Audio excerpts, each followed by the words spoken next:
Alright guys, let's talk about the pirate paradox. We all want a great pirate game. We've seen the titles like the Skullbones, they struggled with a hook, they struggled with a lot of things. But lately everyone has been jumping into the Windrose. It's not reinventing the genre, it's just classic survival game with a simple progression loop. You grind copper, then you go to iron, and then you hunt for Asian parts. Well, it's definitely a grind, but initially it is that satisfying kind of grind that keeps you coming back. I wanted to show you my base because I have some mixed feelings here.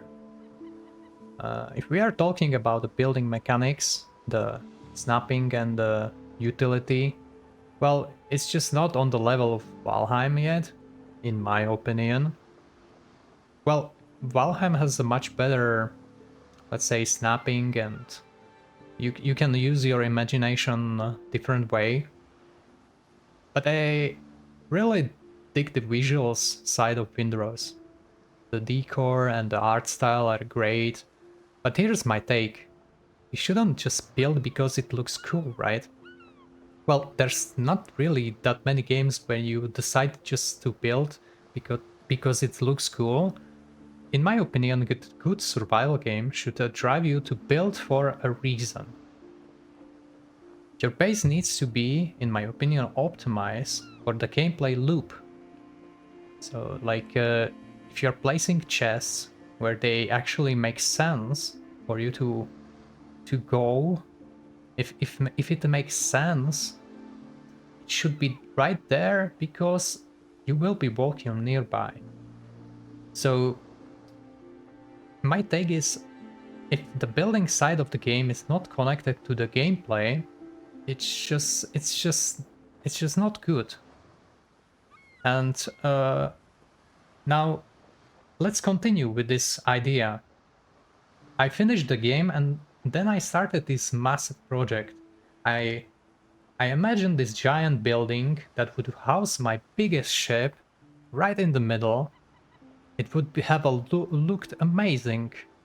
Everybody will just love the idea and like the looks of it. But well, as I started laying foundation, I figured out like how to summon the ship. It would be in the middle, but then I like stopped. Why?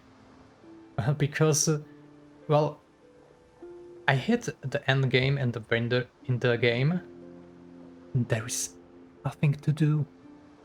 And once you've done with everything you could gather, every, I don't know, quest gatherable, there is just no gameplay left to drive the effort.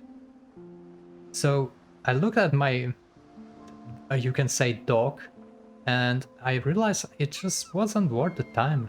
There was nothing to do with the ship once it was finished.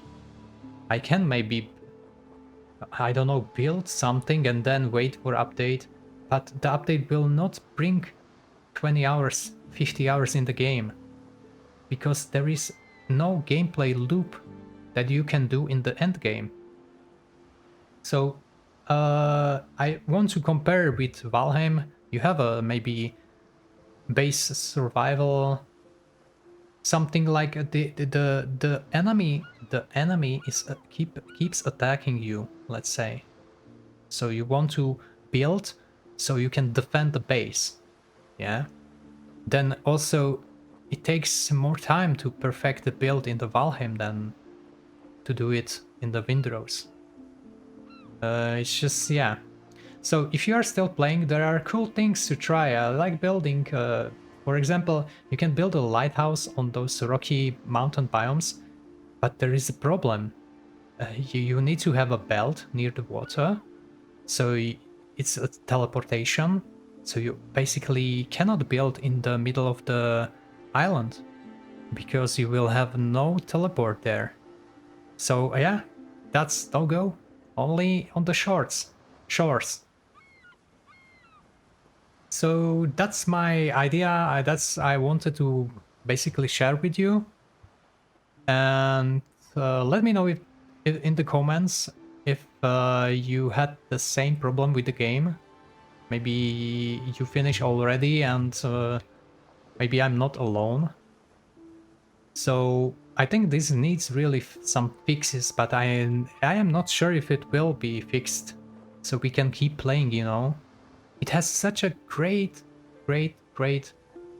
building blocks, but you can't do anything with it because there is no reason you should do. You should. So let me know in the comments if you enjoyed this honest take. Hit that like button. I'm growing this channel, so yeah, I will appreciate your support. And thanks for watching.